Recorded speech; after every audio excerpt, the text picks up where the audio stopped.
I've got gems to share with you guys. So let's get started right away. So, the reason why you can't scale and why you're so anxious, like these three people, is because you're playing the wrong game.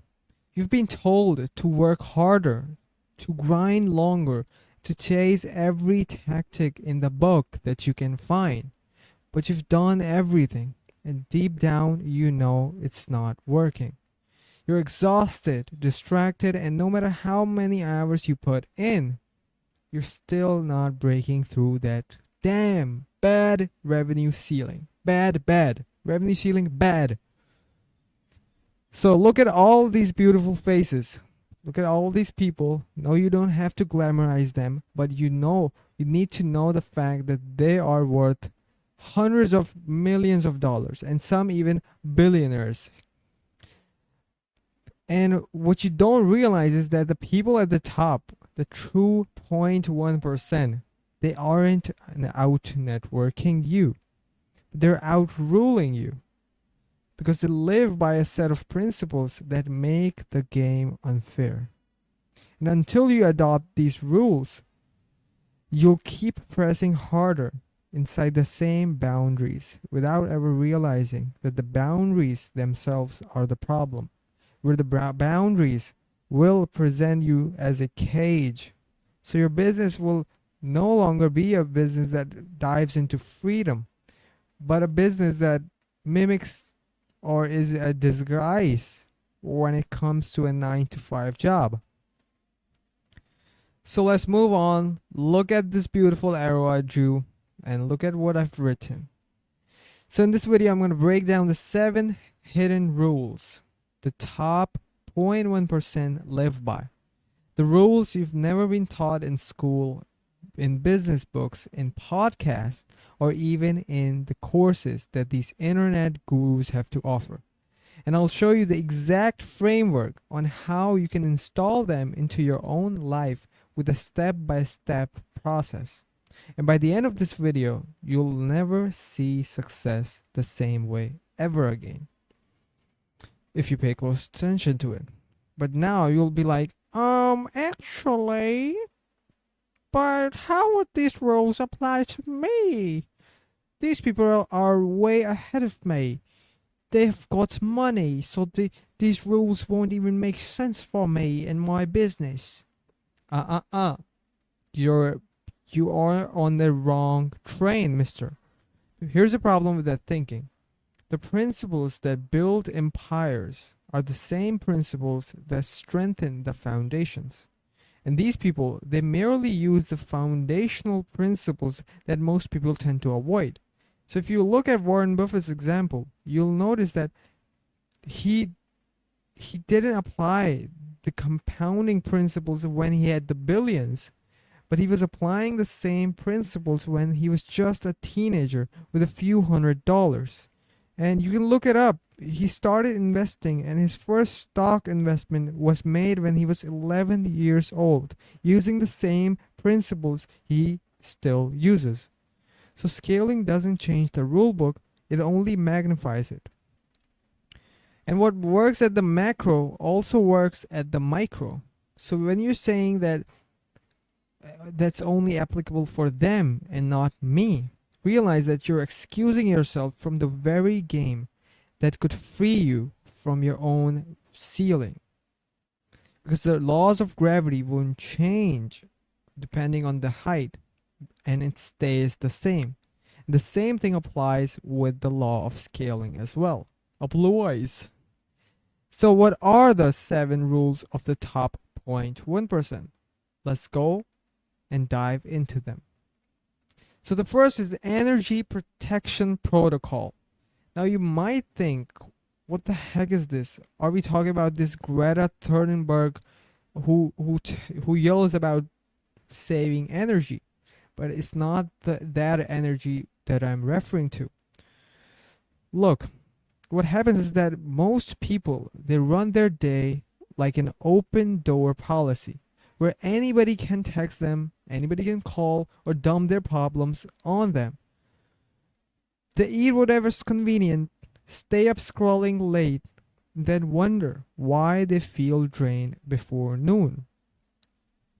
But the top 0.1%, they're different beings. They're just like you, but they do stuff differently. They protect their energy like it's a damn currency. They cut out people who drain them. They eliminate the foods that causes inflammation. And they structure their mornings like sacred rituals.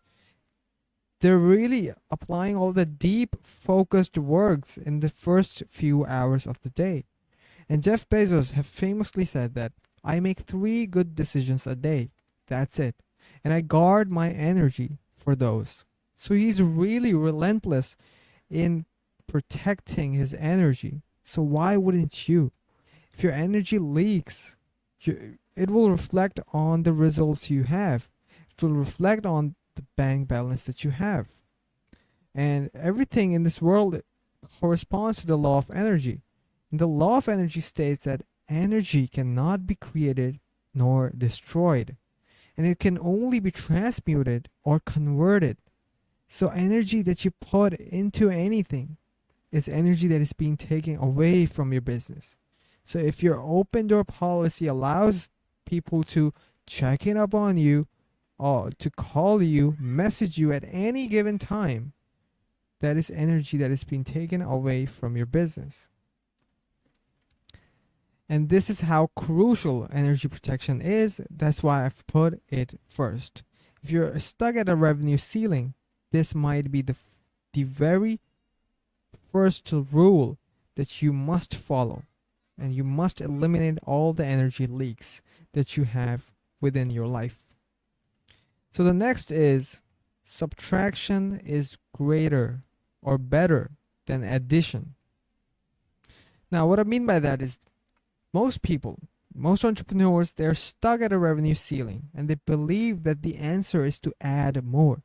More ads, more funnels, more offers, more partnerships, more clients, more team members. But the top 0.1%, they know that they're gonna gain far more leverage if they focus on reduction rather than on addition. And I'll give you an example, the famous example of Steve Jobs. In 1997, Apple Computers was on the verge of bankruptcy. At that time, Steve Jobs was fired, but he was called back in. And they only had 90 days worth of operational cash left. And after that, it would have been over for Apple. Imagine, there would be no Apple. They would file for bankruptcy and there would be no Apple. But when Steve Jobs was called, what he did was so revolutionary that it should be studied in every business class. What he did was that when he entered, there were like 40 to 50 products that were lined up in Apple. So Steve Jobs, he looked at the situation and he figured that it's way too much happening. So what he did was he killed off nearly 70% of Apple's product line, reducing to only 4 products. There were 2 desktops and 2 portable devices. And they were desktop and desktop pro and laptop pro. And at that time, it seemed like he was leading the company downhill with that move. But that single inversion technique or move was one of the reasons why the company was rebuilt and why the company was basically resurrected. And Steve has famously said, deciding what not to do is as important as deciding what to do. Most of us, we have this obsession with adding more things on our plate, or more things in our business as well. But the answer usually lies in what we can reduce more than what we can add. An obsession with only one focus, one lane, builds immense momentum.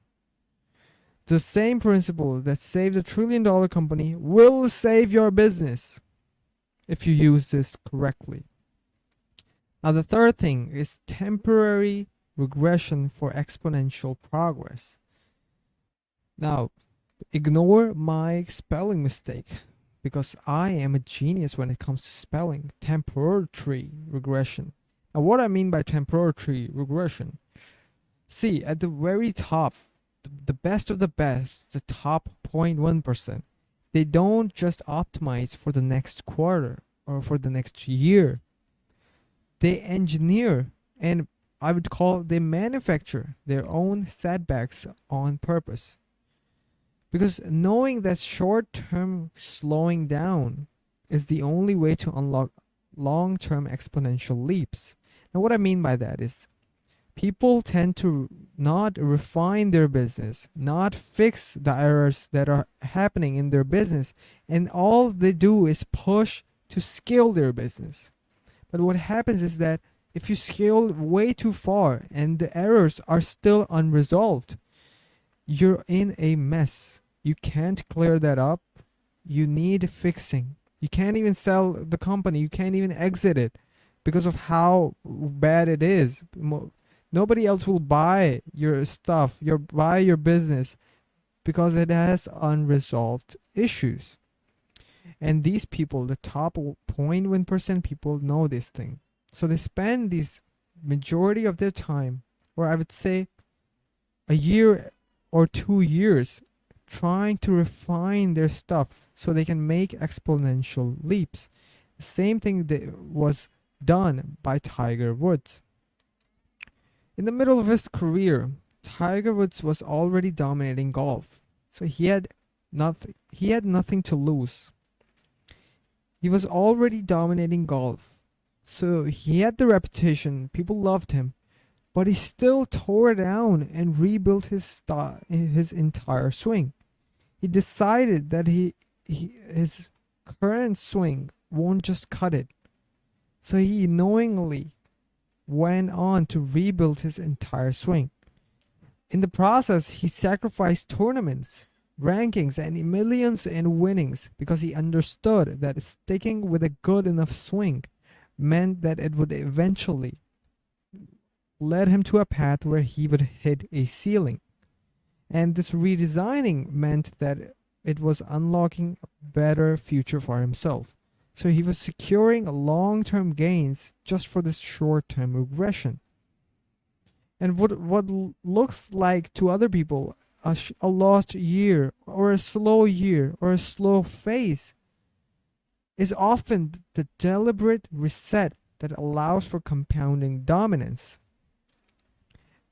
The 0.1% engineer regressions as an investment because they know that the growth curve after the reset won't be linear. It's going to be exponential. And founders and startups, they're very good at this as well. They can get a slow year while fixing stuff where they don't make a lot of profit. And they do it for 2 years and people tend to look at them that they're declining. But what happens after the 2 year of manufactured setback, manufactured regression, what happens is that they end up boosting their growth and people look at them with their jaw on the ground in awe how they did that. And it's only because they've worked in silence on those 2 years. I call it working in the trench.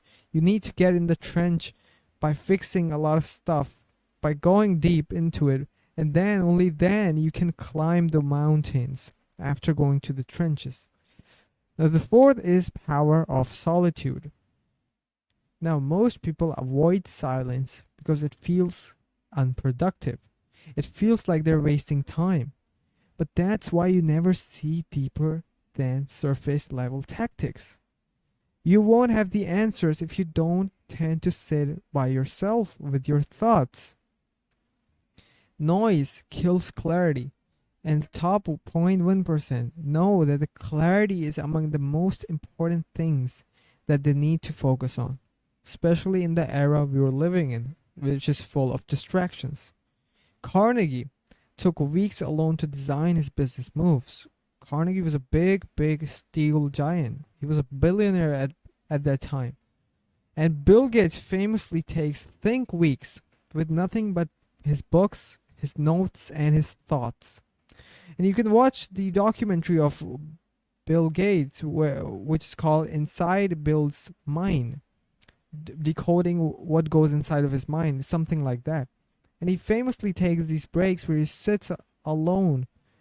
And that is how the breakthrough of Microsoft also happened in the early stages of his career. So the top 0.1%, they deliberately build silence into their schedule because that is where clarity comes from. And clarity will help you see the errors you have within your business. There's also another thing that these multimillionaires and billionaires use. It is called a weekly brief or weekly debrief, something like that. I just remembered. It is that they sit with silence, alone with their thoughts, and they go on to reflect back on the week that happened. And they take off all the tasks that need to be done that week and what didn't end up happening that week. And then they also plan for the next week, plan for the tasks that they should do in the next week. And all of it comes when you sit alone in solitude. The fifth is optimizing life for business. Now, most entrepreneurs, they try to scale while running on processed foods, bad sleep, chaotic environments, and overstimulation. But the top 0.1% know that business breakthroughs don't always come from business activities, but they come from eliminating the hidden drags on performance. And Steve Jobs, the famous example of Steve Jobs is that he was notorious for his minimalistic environment and his fruition diet. What he did was he famously had no furniture in his house. So there was were walls, his thoughts, ideas, and work. So he chose to be minimalistic and he chose to have this fruitarian diet where he only consumed fruits. Now, is that good or bad? You have to try it for yourself. But the other day on TikTok, there was a guy claiming that he was 62 who looked like he was only 40. And he said he ate shit tons of watermelons with honey, with raw organic honey. And he lived this pure organic life. So I think if they're doing it, if the claim is right, then maybe it's a good thing. But I don't recommend you to go on these extreme diets right away. But still consider eliminating the stuff that you have in your environment that is causing you problems in your business. And when he did this, when he went to this minimalistic environment without his furniture, with his fruitarian diet, for outsiders, it looked eccentric. But to him, it was all about reducing inflammation and distractions. And you know, inflammation causes a lot of digestive problems. Your stomach is on a roll whenever you're digesting something, and whenever you eat something inflammatory, like sauces, chipotle, anything like that, your stomach takes a long time to digest it. And that time, your mood, energy, and focus, they're all compensated. And the top 0.1% know this. So they protect their energy, they optimize their life for business, so all of their energy could funnel into the vision and the innovation of their company. And LeBron famously spends over $1.5 million a year on optimizing his recovery, nutrition, and environment. Not because he needs it, well, he does need it, because he knows his longevity and sustained peak performance are his edge against younger players. The guy's pushing 40. Think about it. Most NBA players now they're younger than him. And he needs to optimize recovery, nutrition, and environment. So everything feeds back into your business. So be deliberate in optimizing your environment. Sixth is law of accountability and having mentors. Every great person had a mentor or a coach. LeBron James spent millions on a coach.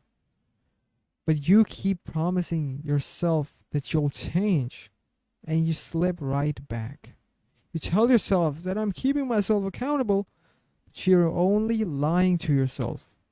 It's only an illusion of self accountability. Because without this external push that you get from accountability from a mentor or a coach, even the greatest default back to comfort. Jordan had this infamous Phil Jackson who he looked up to. Quite literally, he's looking up to him. and these coaches, they create standards that these people, even the top people, top performers, they couldn't escape these standards. Tiger Woods, he rebuilt his entire swing. We talked about it under accountability. He couldn't do it by himself. Portugal coach also tells and gives lessons to Ronaldo. And a large company have boards of honest advisors and peers who call out the blind spots and force high level correction to even to the CEOs. So the CEOs aren't even doing it alone. So why should you? And if they need accountability at the top, you need it 10 times more at the bottom.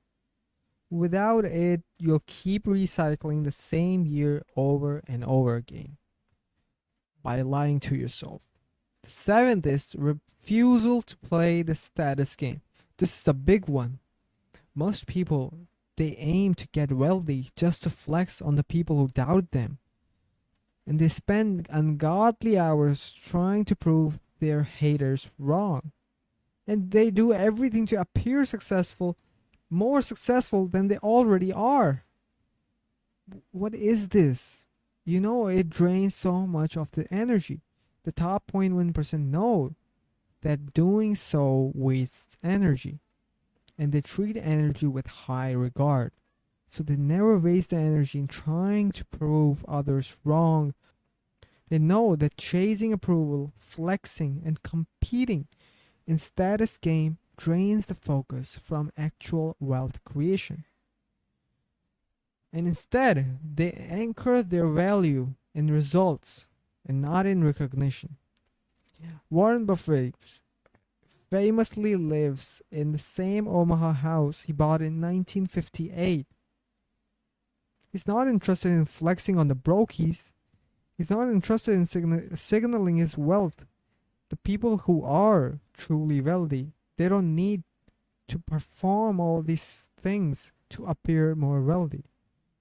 Their focus is on compounding wealth, not in performing wealth. And if you think to yourself, but the people on Instagram are flexing by going on private jets, buying mansions and supercars, what about them? Well, these people are generally not billionaires. They're here only to flex, and you don't even know what's happening in their bank account, what's happening in their life. And even if they're sharing their revenue, you don't even know what their profit margins are like. So don't believe in what you see. Now, some of you might think, this is too much. I can't install all of this at once.